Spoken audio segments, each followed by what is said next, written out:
The Secret of the Seal, Chapter 4. Let's go, YouTube. Kyle got restless waiting for Tukey the next day. He fished in his pockets and found a smooth, gray stone.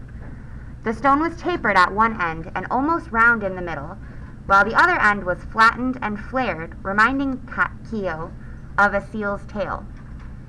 He dug his knife out of another pocket and held it tightly. Closing his eyes, he pictured a seal. Round head, widely spaced eyes, blubbery neck, thick, full body, sleek tail. Then he opened his eyes, half expecting to see the rock changed into the form of a seal. It was still just a rock. But now he could see the seal in it clearly, and he began to carve. Tukey's shining wet head poked up through the hole in the ice. She came out of the water and lay drying in the sun. Keo continued to carve, glancing frequently from the stone to the seal and back to the stone. Tukey rolled on her side just as Keo finished the stone seal's head. "Are you tired of holding still for me?" Keo asked as he slipped the carving and knife back in his pocket. Keo put his hand lightly on Tukey's back and let his arm rest across her body. The seal rolled gently side to side, then with a quick shake threw his arm off. Keo draped one leg across her. Again, she tossed him aside. Giggling, Keo threw both an arm and a leg over her solid body. When she tossed him this time, he rolled away, laughing, then climbed on her back.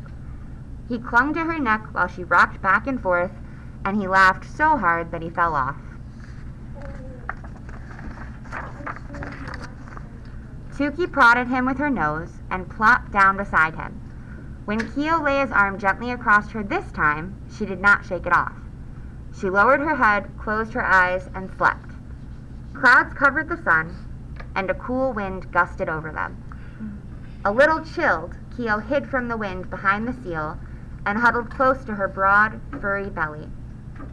Her heart was a muffled ba-boom, ba-boom in his ear. He watched the little white puffs that formed and dissolved near Tukey's nose each time she breathed. Suddenly, she stopped breathing. Keo kept watching for the little breath clouds, but when minutes had passed and none appeared, he sat up, alarmed. Was she sick, he wondered? Was she dying? His eyes blurred. He wiped them with a mitten. Crouching over her, he listened close to the seal's nose. He heard nothing. Holding back tears, he pressed his ear to her body. Ba-boom, ba-boom, ba-boom, just like normal. Tukey was awake now, watching him calmly. She didn't look sick, Keo observed, and the little clouds were forming again every few seconds in front of her nose. Keo put aside his worried thoughts. For a while, he and Tukey played together, and when the seal napped later on, he wasn't so surprised to see her breathing halt again. This time, he watched more patiently. He saw that she breathed between long pauses. He tried to hold his breath as long as she did, but it was impossible. "Wake up, Tukey," he called out when he had tired of his breath-holding game. Tukey's eyes snapped open, and as Keo had expected, her breath came faster. She wriggled toward the water and slipped away. Puzzling about her strange, slow breathing, Keo headed for home.